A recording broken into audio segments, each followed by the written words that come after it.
Welcome to my channel. You won't believe what my grandson Lucas whispered to me that night. I was half asleep. The house was quiet, and then I heard the soft creak of my bedroom door. What happened next, what he said, left me utterly speechless, and it changed the way I saw everything. It wasn't what I expected. It was so much more. Where are you watching from? Type your city in the comments. I want to know how far this story reaches. I never thought I'd be sharing this with Anyan, let alone speaking it aloud. But something about that night has stayed with me in a way I can't quite explain. Maybe it's the silence that followed, or maybe it's just that in the stillness of those moments, I felt seen, really seen for the first time in what feels like years. It was late, nearly 11:30, if I remember right. I'd already turned in for the night, wrapped up in my cotton robe, curled beneath that old quilt my mother stitched together decades ago. The house was quiet, just the hum of beverage and the occasional rustle of wind against the windows. Lucas had come to stay with me for the weekend. His parents had gone off on some trip, and I offered to watch over him. Even though I was perfectly capable of looking after himself at 25, I didn't expect anything unusual, a boothid evening. We'd had dinner, roast chicken, mashed potatoes, my usual comfort food, and watched an old black and white film on TV. I thought he'd gone to bed hours ago. But just as I was drifting off, I heard the door handle click softly, followed by the faint squeak of hinges. I opened my eyes slowly, blinking against the warm, dim light that spilled in from the hallway. And there he was, Lucas, his silhouette framed. In theater way, one hand resting lightly against the door frame. My heart jumped a bit. I wasn't scared, just startled. "Lucas," I whispered, my voice scratchy with sleep. "Everything all right?" He hesitated, which was odd for him. Lucas was always so sure, so confident in his movements. He cleared his throat and took a cautious step inside. Yeah. I couldn't sleep. I sat up a little, gathering the colt around me. "Come in, sweetie. Sit. What's on your mind?" He walked slowly to the side off bed and perched on the edge. High eyes focused somewhere on the floor. That quiet stretched out between us, thick and full of something I couldn't quite name. I watched him, really watched him, the way his jaw flexed, the way his fingers fidgeted with the seam of his hurt. Something was weighing on him. "I've just been thinking," he said finally, "about a lot of things. About time, about you." That surprised me. I hadn't realized I'd been a thought in his world lately. We're close, yes, but sometimes I feel like the older I get, the more I fade into the background, like wallpaper, familiar, comforting, but rarely noticed. I reached out and placed my hand gently over his. "What about me, darling?" He looked up then, and his eyes, they held so much. Not sadness exactly, but a kind of longing, a deep reflective ache that I recognized dimly, because I'd felt it too in the quiet hours when the world forgets us. "You're still you, Grandma," he said. "I didn't think people see that. I think they see your age, your gray hair, the lines on your hands. But I see you, the woman who always danced barefoot in the kitchen when no one was looking. The one who hummed while painting, who told mysteries like they were secrets meantly for me." My throat tightened. That simple honesty, the warmth behind his words, struck me in a place I thought had long gone numb. "Oh, Lucas," I managed, brushing a bit of hair from his forehead. "That means more than you know." He smiled, a soft, slow smile. Then he leaned back a little inside. I just needed to say it. I don't know why, but it felt important. "You've always been the strong one in our family, the quiet kind of strong. And I think I'm just starting to realize how rare that is." I didn't respond right away. I couldn't. My heart was too full, and my mind too busy unspooling memories I hadn't visited in years. Of late nights feeding a colicky baby that was once his father, of dancing to jazz records with my late husband, while the rain tapped against windows, of all the lives I'd lived inside this same body that now ached with age. We sat in that stillness for a long time, just the two of us. I could hear his breathing calm and even, and feel the warmth of his hand beneath mine. I didn't know if I love you too, Lucas, I whispered, holding his hand just a little tighter, more than you'll ever know. He stayed for a few more minutes, then gave me a small, grateful smile before slipping back into the hallway and quietly closing the door behind him. I lay awake long after that, staring at the shadows on the ceiling. I didn't feel old then. I didn't feel invisible. I felt alive, like maybe, just maybe. The most unexpected moments in life are the ones that make us feel most human. And that night, that soft, unassuming mint reminded me I still mattered, not for what I used to be, but for who I still am. The morning sunlight crept through the lace curtains, casting gentle patterns on the bedroom floor. I lay still in bed longer than usual, the warmth of the rising sun brushing over my face. But it wasn't just the weather keeping me from getting up. It was the feeling still lingering from the night before. Lucas's words had been echoing in my mind, like a melody I didn't want to forget. You're still you, Dad. It's such a simple thing, isn't it? And yet, no one had said it to me in years, maybe decades. When you're 78, people tend to talk around you. They assume you have retired from living, from feeling, from wanting. They lower their voices, slow their speech, and suddenly you're just someone they check in on. But Lucas, he saw me, and I wasn't ready to let that go. After getting dressed and tying my robe around them, I shuffled to the kitchen and found him already there, barefoot, wearing one of those soft old t-shirts that always looked too small on his broad frame. He was scrambling eggs, the skillet sizzling. Gently that morning, I said, watching him from theater way. He turned to look at me and smiled. A real one, easy and boyish. Hey, I figured you could use a slow start today. I could get used to this, ickled, stepping in to join him. You didn't have to do all this, you know. I wanted to. He handed me a warm mug of coffee, just how I like it. 2 sugars, a dash of milk, no questions asked. That made me pause.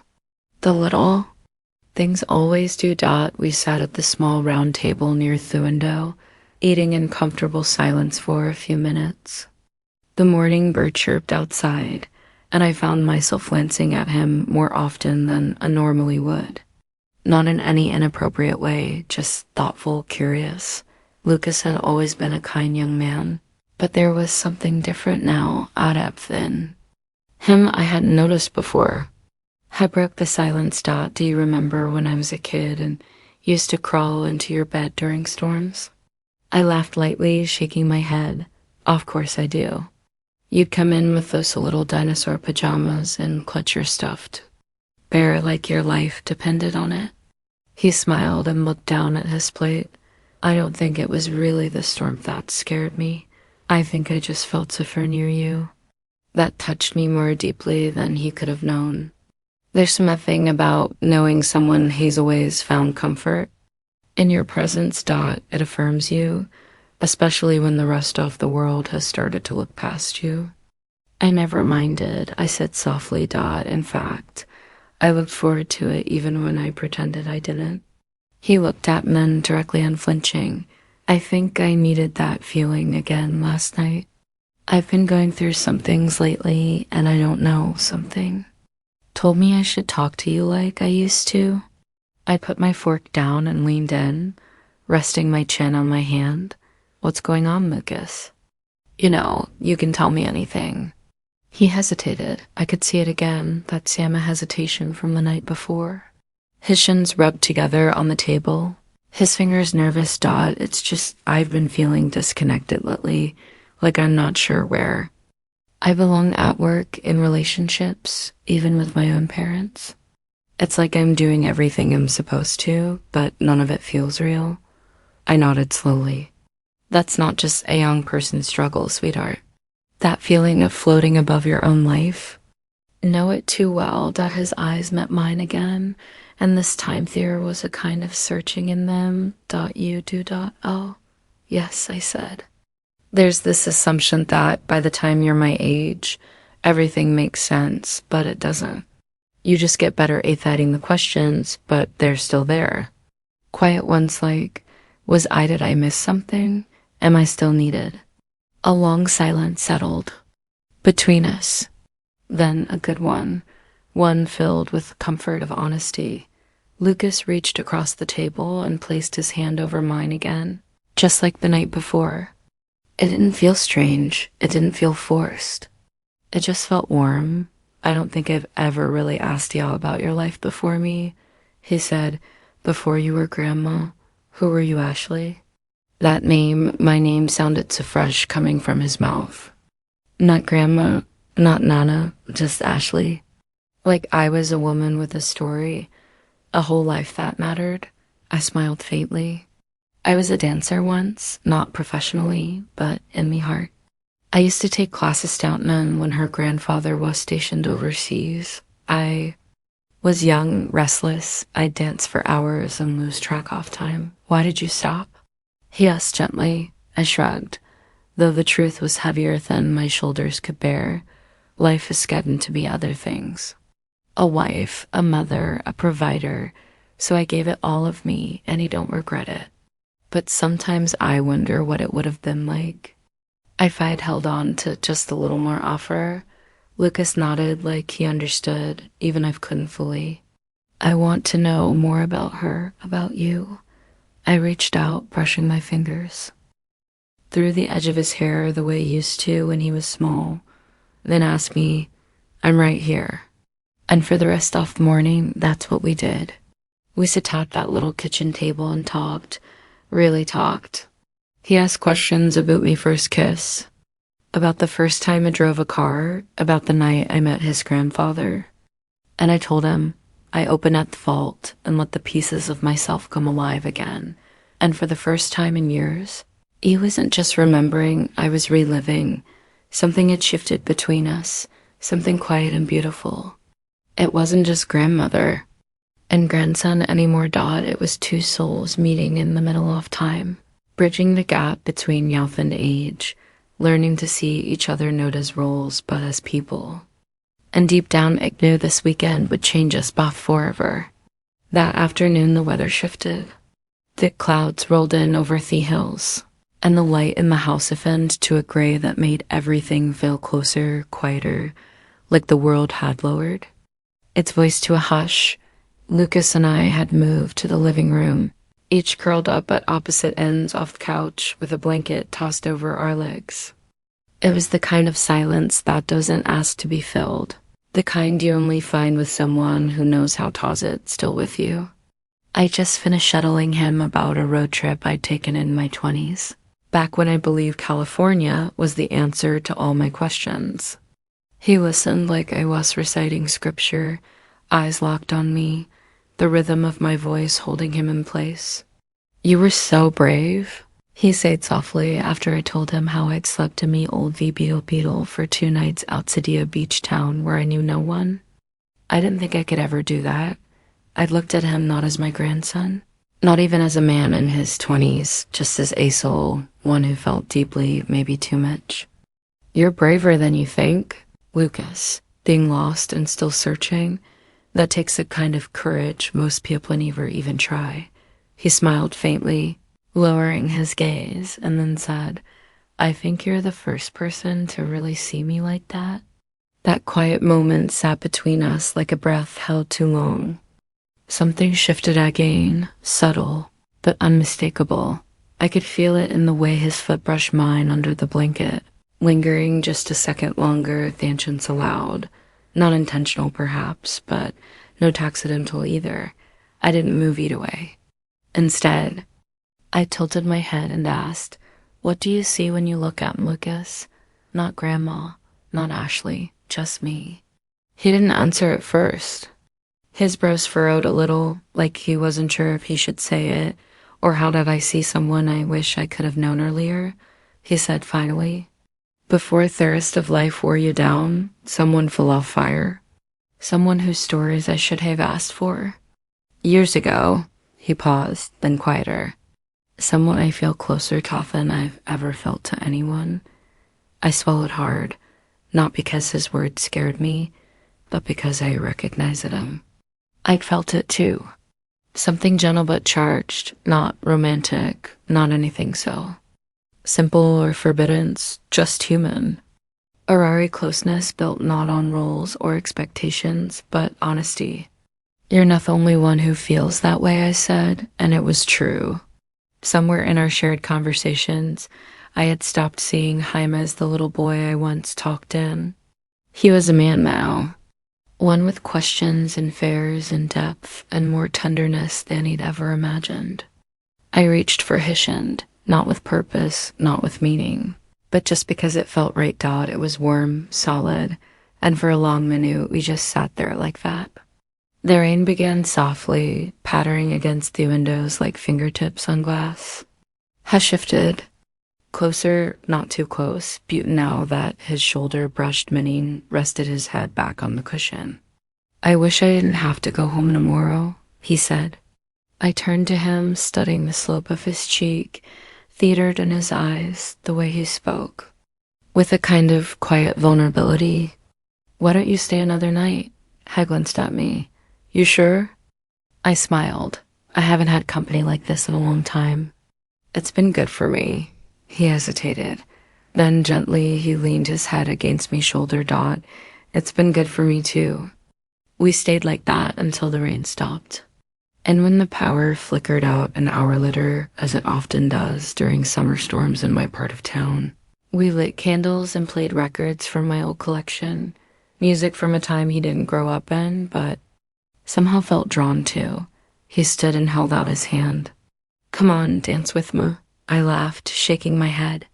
Lucas, my knees aren't what they used to be. I'll go slow, he promised, a grin spreading across his face. So I let him pull me to my feet. I let him guide me hands to his shoulders and his arms to my waist. And we danced barefoot across the living room floor.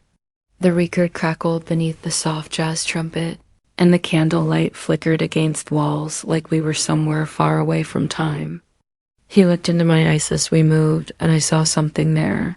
Not desire, not confusion, just clarity, a deep mutual understanding. You're still that dancer? He whispered. I see her. And in that moment, I believed it too. We didn't speak much after that. He helped me to bed, kissed me forehead like he had the night before, and stood in the doorway again like he had then. But this time, before he left, he looked back and said, Thank you, Ashley. And he said, Thank you, Lucas, for reminding me. When the door closed behind him, I lay in the dark with my heart fuller than it had been in years. Whatever had grown between us wasn't about lines or definitions. It was about truth, presence, seeing and being seen. And it was only just beginning. The next morning was different, not because of what had happened. There had been no grand moment, no kiss under stars, no lines crossed, but something had settled between us. Like if dust that floats in the light after movement, it was peaceful, grounded, whole. I woke up to the smell of fresh toast and the sound of a pan clinking gently on the stove. Lucas again. He was humming that same old Sam Cooke song, Weddings to the Night Before. It made mesmo before I even opened my eyes. I wrapped my robe around me and shuffled into the kitchen. He turned when he heard me, that easy grin already there, waiting. Morning, Ashley, he said, not Grandma. Ashley, as if it were his way of honoring the woman I'd been before he ever knew me. Good morning, I said, my voice warm with sleep. He pulled out a care for me and set a plate down. Toast, eggs, and a small bowl of strawberries. He must have found in the back of the fridge. Figured we keep the tradition going. We'd slowly, not rushing a thing. He'd more about my past, about the friends I'd lost touch with, the books used to read, the dreams I'd set aside. I answered all of it, and I asked about them, too. About the girl who'd broken his heart last winter. about why he left that job he worked so hard to get. Abatho. Often he feels like he's just floating through life without direction. We didn't hold back. We didn't need to doubt the comfort had become something sacred. Eventually, I stood and moved to the window, sipping the last of my coffee. I said quietly. I used to think that after a certain age, life stopped surprising. That you'd seen all the chapters, and now it was just reading the same lines. Lucas came toasting beside me close enough that I could feel his presence even without looking. And now I glanced up at him and smiled. Now I realize there's always another chapter waiting. You just have to be willing to turn the page. He nodded slowly. You helped me turn mine, That got me. That one sentence spoken so sincerely reached somewhere deep.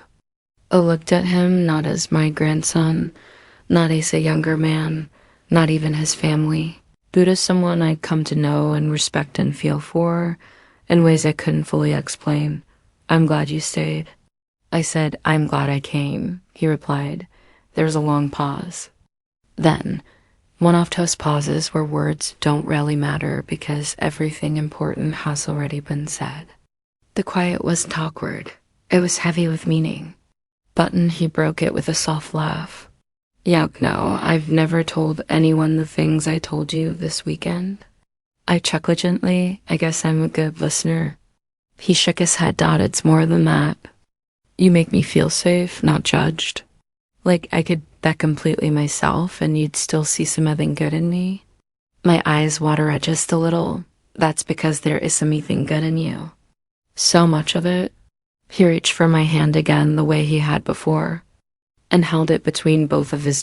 It didn't feel odd. It didn't feel inappropriate. It felt like two people holding on to something they knew would slip away too easily if they didn't. I'm going to visit more often, he said. You better, I teased. He grinned, but there was something softer beneath it. I mean it. I don't want what we found to fade. It doesn't have to, I said. We just have to keep choosing it. And maybe that was the truest thing either of us had said. That afternoon, he packed up his bag. I helped him, folding his shirt sleeves just right, slipping a little note into its side pocket like I used to when he went off to school. At the door, he hugged me tight, tighter than usual. He smelled like cedar wood and fresh soap, and I pressed my cheek against his shoulder just a moment longer than I needed to. I love you, Ashley, he whispered. I love you too, Lucas, I replied. Exactly as you are. He stepped back, his eyes shining with something he didn't try to hide. Goodbye for now. Not goodbye, I corrected. Just until next time, and then he was gone. The house felt quiet after that, but not empty. His presence still lingered in the way the air felt warmer in the folded blankets, and the echoes of our laughter still hanging in the corners of each room. I sat by the window that night, journal in my lap, pen in hand. I wrote it all down, everything. He said everything I felt, not just so I wouldn't forget, but because I wanted to remember what it felt like to be seen. To be loved not for what I had been, but for who I still was. I realized then that life doesn't stop offering us new beginnings. Not even at 7-8. And sometimes the most unexpected peaceful connection comes not from romance, not from the outside world, but from being truly understood by someone who sees past everything else and looks straight into your heart. That weekend didn't just bring me closer to Lucas, it brought me back to